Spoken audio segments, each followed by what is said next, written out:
ओम शांति। 15 जुलाई 2024। बाबा के महावाक्य। मीठे बच्चे, देह अभिमान आसुरी कैरेक्टर है, उसे बदल दैवी कैरेक्टर्स धारण करो तो रावण की जेल से छूट जाएंगे। प्रश्न: हर एक आत्मा अपने पाप कर्मों की सजा कैसे भोगती है? उससे बचने का साधन क्या है? उत्तर: हर एक अपने पापों की सजा एक तो गर्भ जेल में भोगते हैं, दूसरा रावण की जेल में अनेक प्रकार के दुख उठाते हैं। बाबा आया है तुम बच्चों को इन जेलों से छुड़ाने। इनसे बचने के लिए सिविलाइज्ड बनो। ओम शांति। ड्रामा के प्लान अनुसार बाप बैठ समझाते हैं। बाप ही आकर रावण की जेल से छुड़ाते हैं, क्योंकि सब क्रिमिनल पाप आत्माएं हैं। सारी दुनिया के मनुष्य मात्र क्रिमिनल होने के कारण रावण की जेल में हैं। फिर जब शरीर छोड़ते हैं तो भी गर्भ जेल में जाते हैं।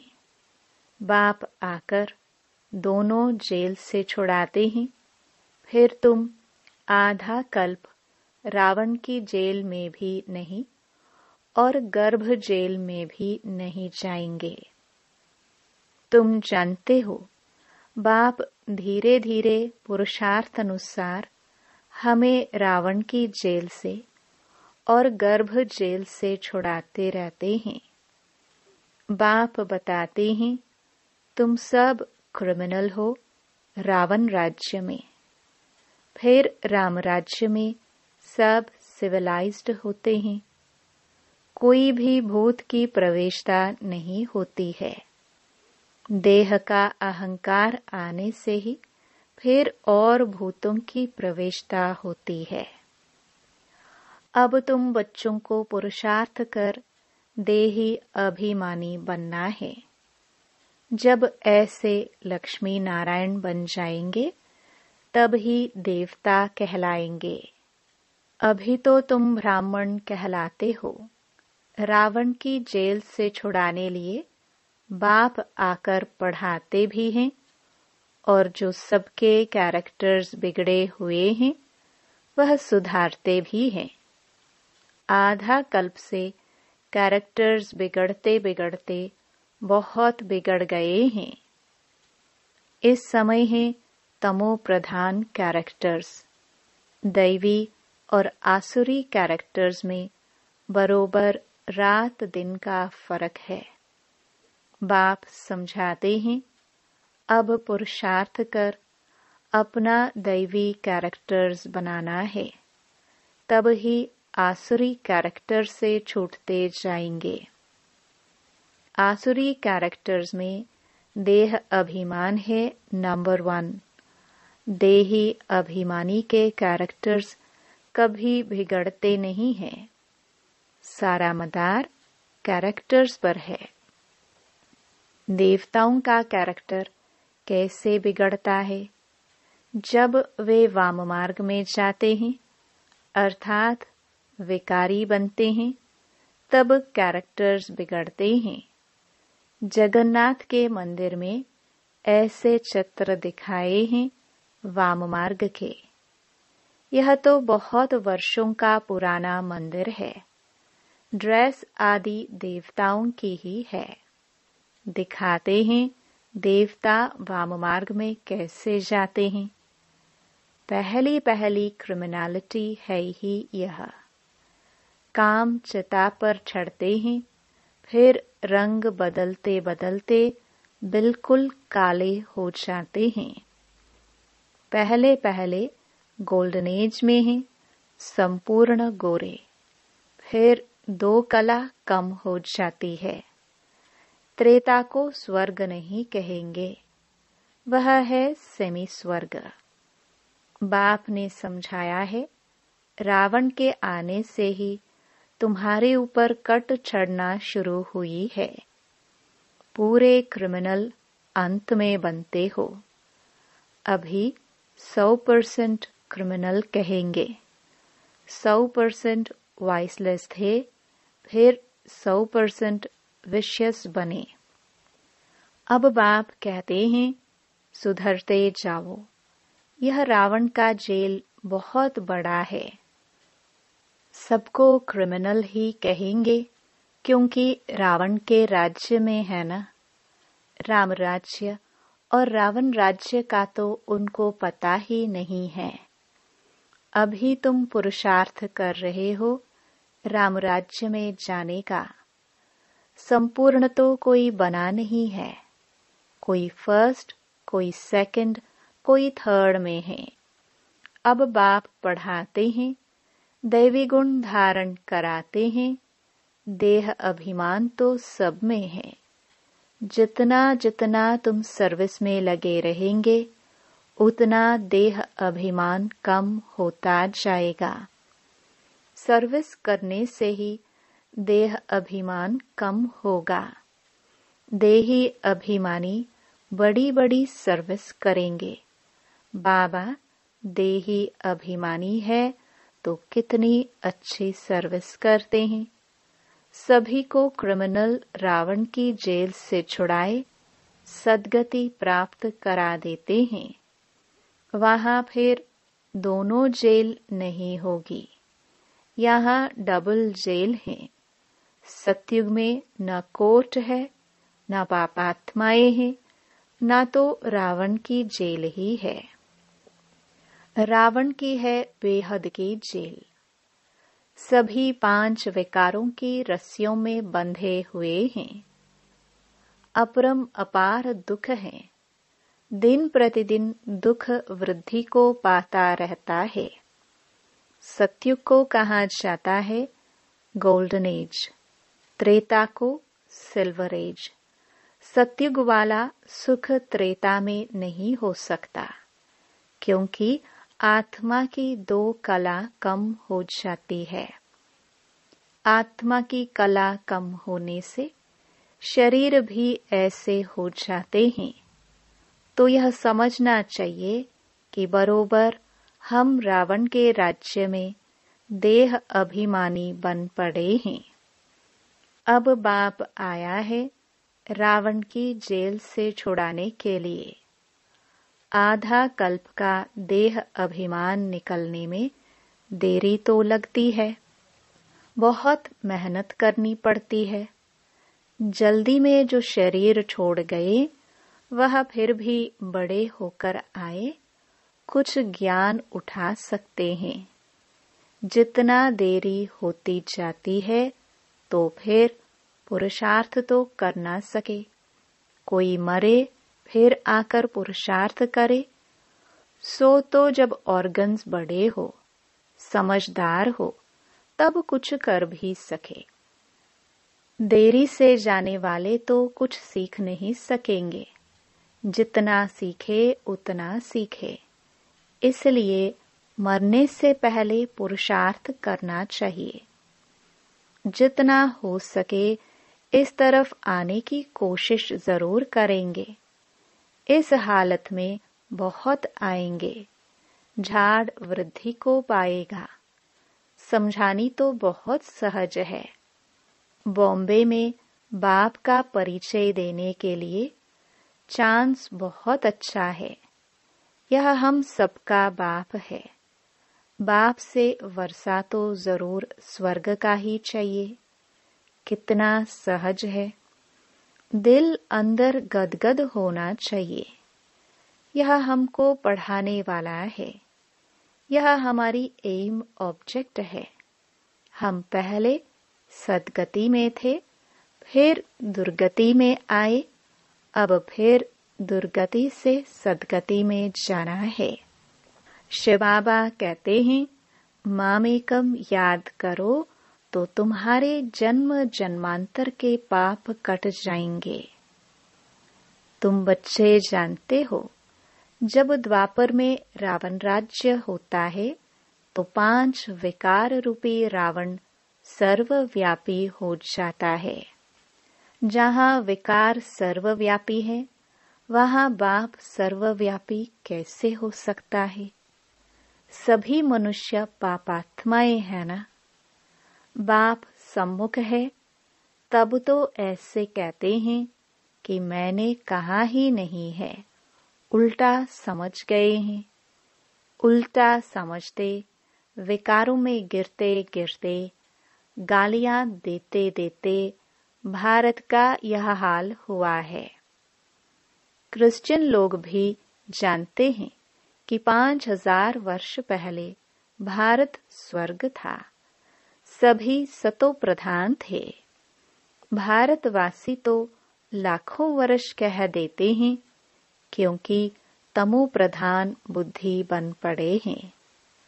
वह फिर न इतना ऊंच बने न इतना नीच बने हैं। वह तो समझते हैं बरोबर स्वर्ग था। बाप कहते हैं यह ठीक कहते हैं। 5000 वर्ष पहले भी मैं तुम बच्चों को रावण की जेल से छुड़ाने आया था। अब फिर छुड़ाने आया हूँ। आधा कल्प है राम राज्य, आधा कल्प है रावण राज्य। बच्चों को चांस मिलता है तो समझाना चाहिए। बाबा भी तुम बच्चों को समझाते हैं, बच्चे ऐसे ऐसे समझाओ। इतने अपरम अपार दुख क्यों हुए हैं? पहले तो अपरम अपार सुख थे जब इन लक्ष्मी नारायण का राज्य था। यह सर्वगुण संपन्न थे। अब यह नॉलेज है ही नर से नारायण बनने की। पढ़ाई है, इनसे दैवी कैरेक्टर्स बनते हैं। इस समय रावण के राज्य में सभी के कैरेक्टर्स बिगड़े हुए हैं। सबके कैरेक्टर सुधारने वाला तो एक ही राम है। इस समय कितने धर्म हैं, मनुष्यों की कितनी वृद्धि होती रहती है। ऐसे ही वृद्धि होती रहेगी तो फिर खाना भी कहाँ से मिलेगा? सतयुग में तो ऐसी बातें होती नहीं हैं। वहाँ दुख की कोई बात ही नहीं। यह कलयुग है, दुखधाम।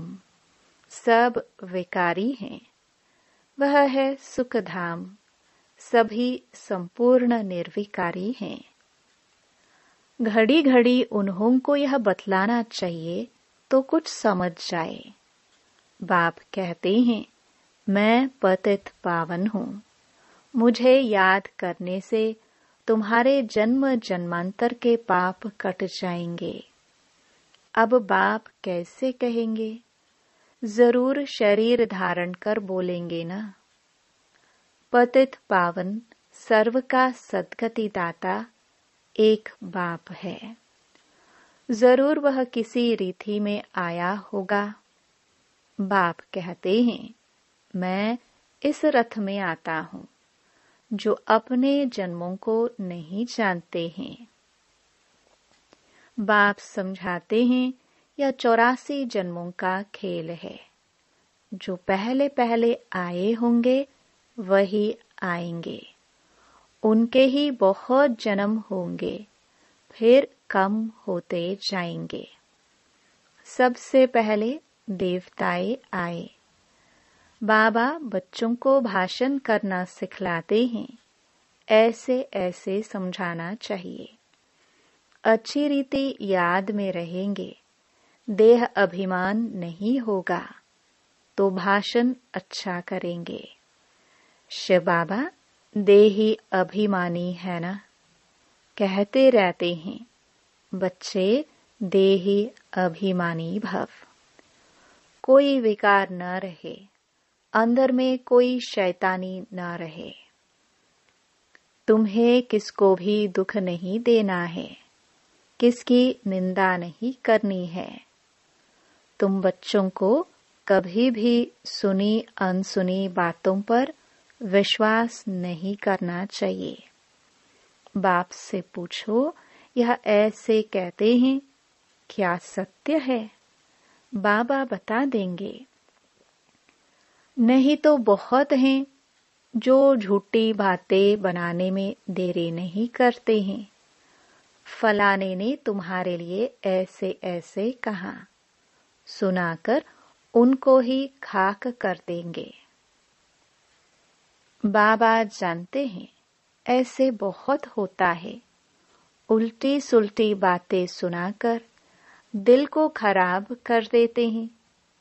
इसलिए कभी भी झूठी बातें सुनकर अंदर में जलना नहीं चाहिए। पूछो, फलाने ने मेरे लिए ऐसे कहा है। अंदर सफाई होनी चाहिए। कई बच्चे सुनी सुनाई बातों पर भी आपस में दुश्मनी रख देते हैं। बाप मिला है तो बाप से पूछना चाहिए ना।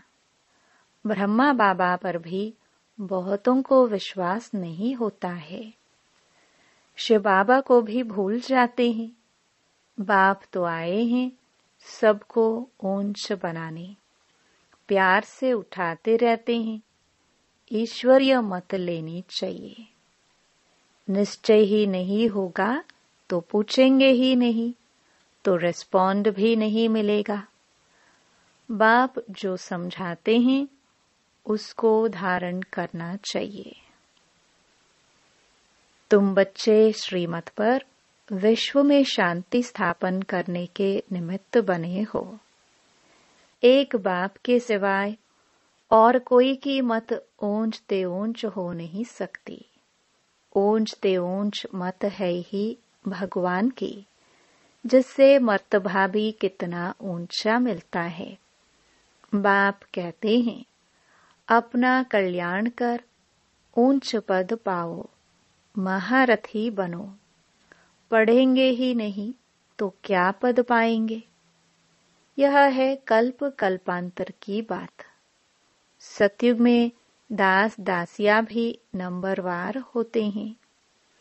बाप तो आए हैं ऊंच बनाने, परंतु पढ़ते ही नहीं है तो क्या पद पाएंगे? प्रजा में भी तो ऊंच नीच पद होते हैं ना। यह बुद्धि से समझना है। मनुष्यों को पता नहीं पड़ता है कि हम कहाँ जाते हैं। ऊपर जाते हैं या नीचे उतरते जाते हैं। बाप आकर तुम बच्चों को समझाते हैं, कहाँ तुम गोल्डन सिल्वर एज में थे, कहाँ आयरन एज में आए हो। इस समय तो मनुष्य मनुष्य को खा लेते हैं। अब यह सभी बातें जब समझे तब कहे कि ज्ञान किसको कहा जाता है। कई बच्चे एक कान से सुन दूसरे से निकाल देते हैं। अच्छे अच्छे सेंटर्स के अच्छे अच्छे बच्चों की क्रिमिनल आई रहती है। फायदा नुकसान इज्जत की परवाह थोड़ी रखते हैं। मूल बात है ही पवित्रता की। इस पर ही कितने झगड़े होते हैं। बाप कहते हैं, यह काम महाशत्रु है। इन पर जीत पहनो तब ही जगत जीत बनेंगे। देवताएं संपूर्ण निर्विकारी है ना। आगे चल समझ ही जाएंगे। स्थापना हो ही जाएगी। अच्छा, मीठे मीठे सिखिलदे बच्चों प्रति मात पिता बाप दादा का याद प्यार और गुड मॉर्निंग। रूहानी बाप की रूहानी बच्चों को नमस्ते। धारणा के लिए मुख्य सार। पहला, कभी भी सुनी सुनाई बातों पर विश्वास करके अपनी स्थिति खराब नहीं करनी है। अंदर में सफाई रखनी है। झूठी बातें सुनकर अंदर में जलना नहीं है, ईश्वरीय मत ले लेनी है। दूसरा, देही अभिमानी बनने का पूरा पुरुषार्थ करना है। किसी की भी निंदा नहीं करनी है। फायदा, नुकसान और इज्जत को ध्यान में रखते हुए क्रिमिनल आई को खत्म करना है। बाप जो सुनाते हैं उसे एक कान से सुनकर दूसरे से निकालना नहीं है। वरदान, त्रिकालदर्शी की सीट पर सेट हो हर कर्म करने वाले शक्तिशाली आत्मा भव। जो बच्चे त्रिकालदर्शी की सीट पर सेट होकर हर समय हर कर्म करते हैं, वो जानते हैं कि बातें तो अनेक आनी हैं, होनी है, चाहे स्वयं द्वारा, चाहे औरों द्वारा, चाहे माया व प्रकृति द्वारा, सब प्रकार से परिस्थितियां तो आएंगी, आनी ही है, लेकिन स्वस्थिति शक्तिशाली है तो परिस्थिति उसके आगे कुछ भी नहीं है। सिर्फ हर कर्म करने के पहले उसके आदि मध्य अंत तीनों काल चेक करके समझ करके फिर कुछ भी करो तो शक्तिशाली बन परिस्थितियों को पार कर लेंगे। स्लोगन, सर्व शक्तियां व ज्ञान संपन्न बनना ही संगम युग की प्रारब्ध है। ओम शांति।